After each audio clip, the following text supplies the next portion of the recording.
Hey everybody, this is week 5. I wanted to just take a little bit of time this week to introduce you to the culture of wigs. We don't really have the opportunity to work with wigs, obviously, when we're online. We certainly use wigs a lot in production. There's many reasons to use a wig. You can adjust someone's hair, length, color, style in an instant, right? Even in the case that someone's hair, you want the character to have the same kind of hair this individual, this person, the actor may have. Wigs are also a huge time saver for actors. In the professional world, if an actor's hair has to be done at every performance, you then have to pay that actor to sit in a chair for an hour or however long it would take to do their hair.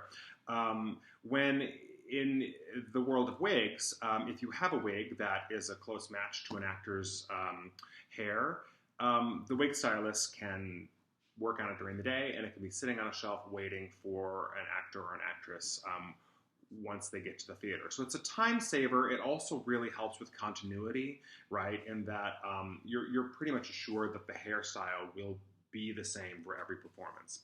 And so this is just a little quick and dirty video to just explain the different kinds of wigs and how they're used. The most basic kind of wig is your hard front store-bought wig, right? This is a little old lady wig that I just pulled from stock. It'll be very exciting because you get to see me put it on in the old age makeup tutorial. But basically, this is a net cap wig. This is acrylic. It's fake hair. And it is what is called a hard front because there isn't anything other than the wefting stops at a hard place. Usually there's bangs that kind of hide that.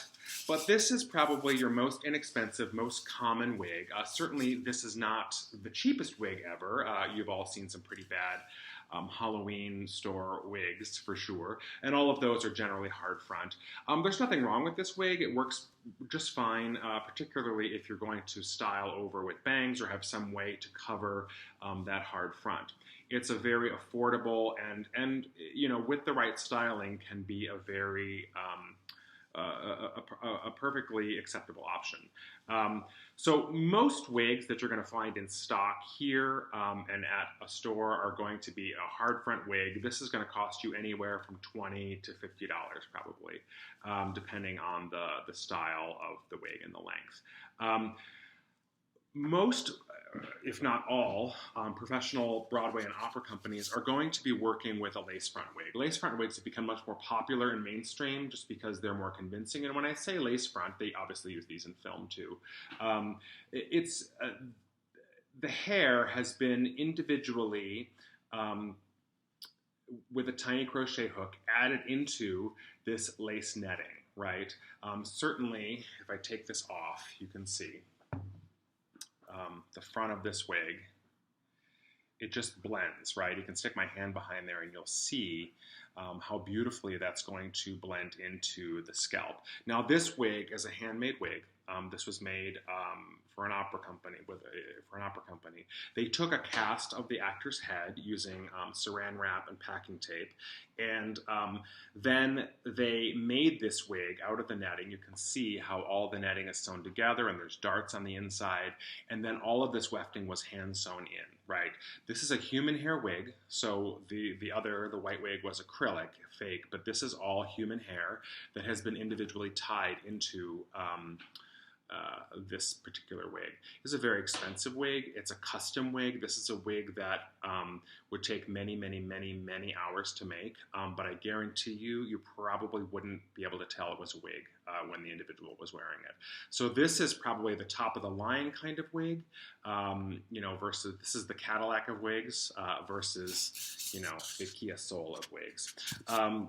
So one of the great things about lace front and technology is that we're seeing a lot of wigs now available online that are a combination of both synthetic hair, so this is an acrylic hair, but it has now been manufactured to where this hair can take a certain amount of heat.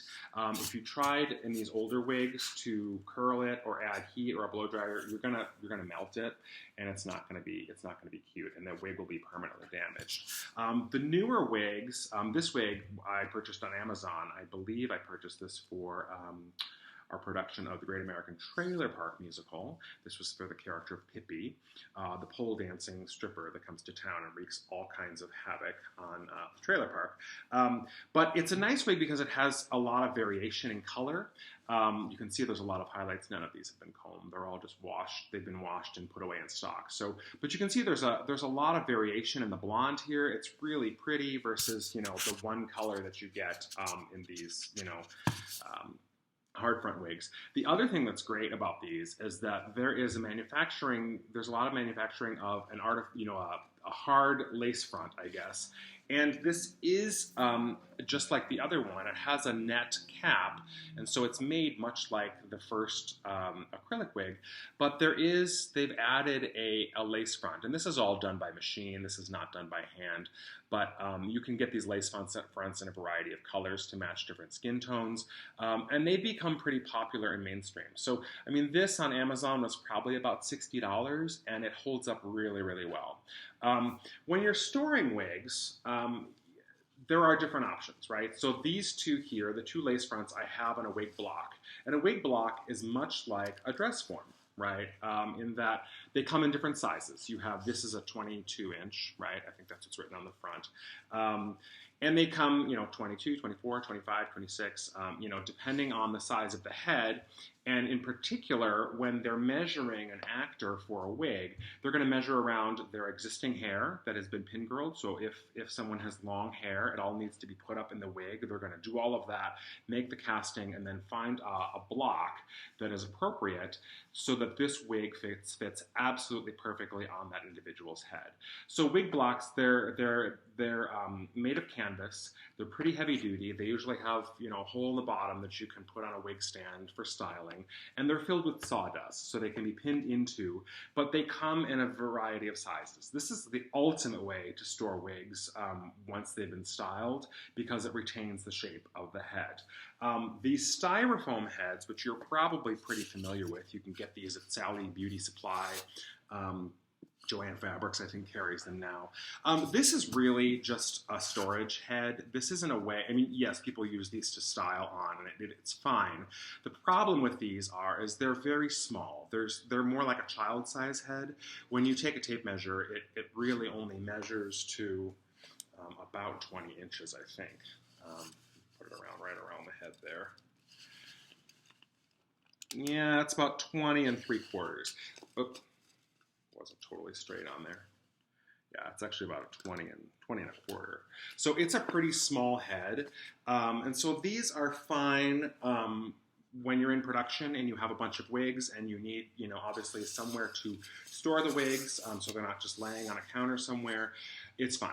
But in order to style a wig properly so that it fits your actor's head, you're going to want to use a proper wig block that is the appropriate size. So that's just a little tutorial on the different types of wigs. Certainly as we move on past the pandemic and into production next year, I'm certain we'll have wigs. So I'm hoping that there will be some interest from this class of people that might want to serve on makeup crew and wig crew. And so just something to think about. I've also added 2 videos about the professional world of wigs on Broadway. There's one video that's dedicated to a particular wig designer, and then another one that is dedicated to the wigs of the production Wicked. So there's your quick and dirty on different types of wigs. Have a great week. You can always reach out to me or to Grace with questions.